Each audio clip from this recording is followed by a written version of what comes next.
they can't afford that. How do you know? Well, good morning. This is Grant from Grant's Voice, and this is Grant's Sound Advice. It's Tech Tuesday, and on Tech Tuesdays, I talk about the technology in and around voiceover. And for the last 27 weeks, I've been doing work on getting started in voiceover, the things you need to think about, do, not do, etc., as you go into the voiceover world or think about it. One of the common things I see voice artists do, and I can tell you this is business, really. A lot of my getting started in voiceover stuff is business, and this is business. Charging for your services. It's that simple. And I can't tell you how many people through life, I have helped hundreds of companies through mentorship and advising. And the thing I hear so often is that, well, they can't afford that. Yeah, they can, or maybe not. So here's the point. You can go to the used car lot right now and buy a used 1997, I'm going to make this up because I don't know, Toyota Camry. And it's probably still going to run pretty well, even though the car's darn near 25 years old. You can probably pick that car up for $500-600 and hope it's going to last for so long. You can go to a brand new, well, one likes to think we could go to an auto dealer right now and buy a brand new car, but let's just say we can. You could probably still buy a $20,000 new car, maybe even 15. I really don't know the market. The point is, you can also buy a Maserati or a Lamborghini or a Lincoln or a whatever, and it's $100,000. The market is out there. You just have to find it. The challenge with new voice artists and people that are new in business is struggling to think what they are worth. And here's a lesson from my business life. 22 years ago, in roughly 2000, I had started to do websites and marketing for people, especially websites. And I had gained a client or two here and there.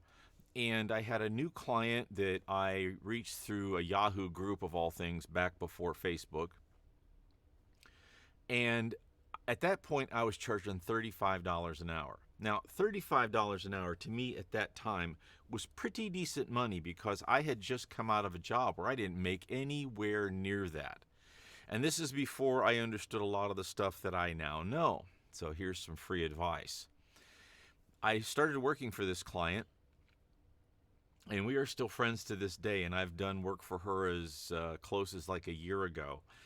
The point is that she said, I really love working with you, and I've got so many great testimonials from her over the years.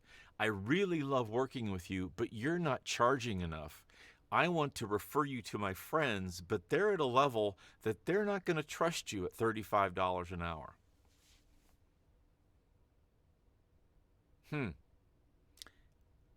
And I'm like, okay, here's a customer right in front of me that wants me to charge them more money for the same thing I'm doing.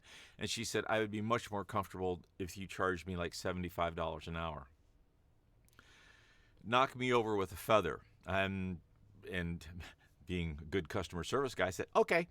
But truly, that separated me from the people that were just starting out and didn't know what they knew. I was doing some really nice websites and stuff by then. Fast forward to today and apply this to any business. Certainly, there is a point that a given rate is only going to hold so much in the marketplace. There's only so many people that can buy your product or service at a given rate, at a given time. If you have a restaurant and your average check amount is $10, you're more likely to get a better lunch business than if it's 15 or if it's 20 or if it's 25. There's so many mechanics in the economics of this, I'm not even going to try to deal with them all here. But the point is, don't assume your customer's budget. Don't assume that, well, I can't charge them $75 an hour. I can only charge $35. That's all they can afford.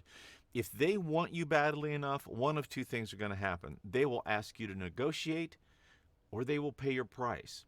You may lose that customer. When I went to $75, I did lose 2 or 3 customers because they couldn't afford me any longer.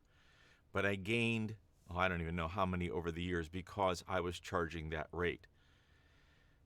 Know what you're worth and charge for it, or sell your crap cheap, is one quote I've heard over the years.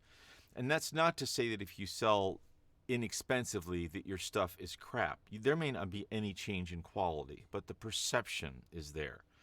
So what do you do to price your stuff? Well, first of all, make sure your stuff is priced so that you can make a profit. Now, in voiceover, it's hard because here's my product. I didn't have to buy the pieces, parts to build this, and I can say that at the end of, well, if I land this from China and buy 2 containers worth, it cost me 28 cents to buy, and I'll sell it for $1.79, blah, blah, blah. Go watch Shark Tank.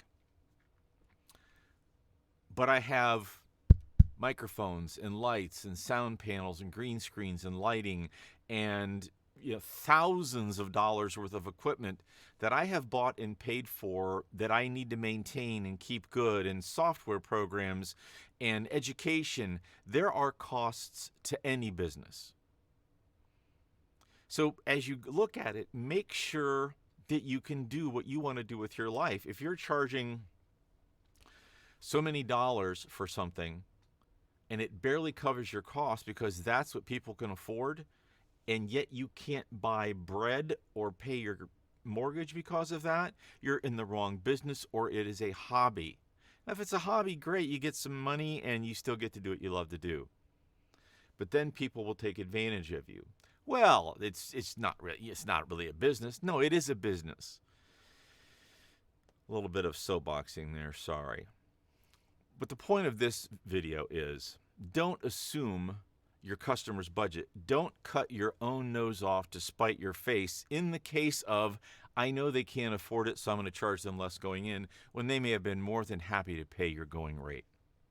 And that has to do with voiceover, it has to do with video production, it has to do with making cookies, it has to do with just about everything you can think of in business.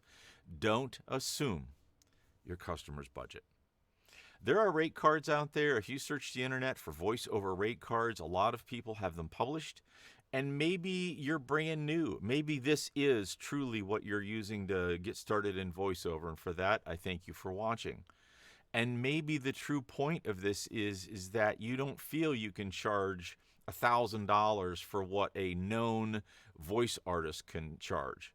But trust me, folks, there are people out there, Morgan Freeman, that ain't getting $1,000 to do a commercial, right? The customers can afford it. You have to find the right customers.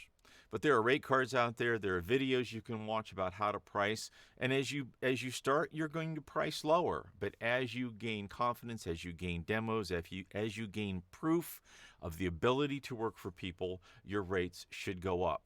And they should reflect the quality of what you do and the investment in time and equipment that you have to produce all that. Hope this helped. January 11th, it is Tuesday, so have a great day. It is way chilly here in Southern Virginia. I don't know what it is, but I think earlier it was like a whopping 27 degrees, and I guess you'll have that in January, won't you? Well, good luck to you today. Have a wonderful day, and I will see you tomorrow for Potpourri Wednesday.